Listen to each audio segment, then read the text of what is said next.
Pretty much any freshwater body of water, any pond or lake around here is going to have its share of turtles. I've seen a couple species in here that I want to show you. Here's one right here. And this is a little guy, a little baby yellow-bellied slider. So one of the things you forget about turtles is how small they are when they first hatch out. So this one looks like this is this year's turtle for sure. Now it may take it 10 years to reach adult size, but man, when they're little like this, they're really vulnerable. And this green and yellow coloration probably helps them to blend in really well with aquatic vegetation and the bottom of the pond, and it probably even dappled sunlight. So when they're this size, they pretty much have to hide for like 2 or 3 years. And that way, eventually they're big enough where they don't get eaten by a variety of predators, wading birds, alligators, and things like that.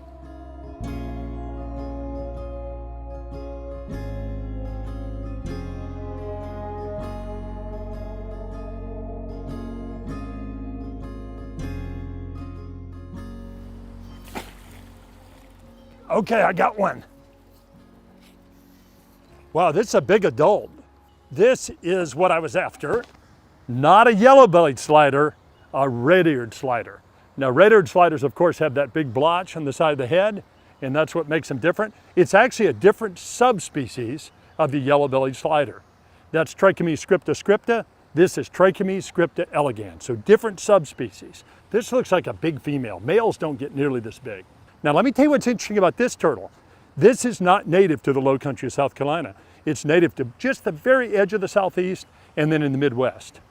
But this turtle is established all over the world. There are red-eared sliders everywhere, and that's a bit of a problem because red-eared sliders, not really a huge problem here in the low country, but they're a big problem in other parts of the world. And the concern, of course, is that they might outcompete the native species of turtles. Now, very much like a yellow-bellied slider, except it doesn't have much of a yellow belly, does it? A lot of sort of markings on the belly here. It's a slightly different shape than a yellow-bellied slider. And then, of course, the red ear name comes from that big red blotch on the side of the head. Now, let me tell you how this got started. So when I was a kid, everybody had a baby turtle as a pet. And, of course, you bought them, and they were about this big around. Sometimes they were yellow-bellied sliders, but a lot of times they were red-eared sliders. Now, this happened throughout the world. And so people would keep a turtle for a while. They'd keep it in an aquarium or in a turtle bowl. They'd get tired of it, and what would they do? They'd go out to the neighborhood pond and let it go. And that's how these guys got established everywhere. So the baby turtle trade was huge. I mean, there were just millions and millions of baby turtles sold. And as I said, people would just let them go. And that caused a bit of a problem in some places.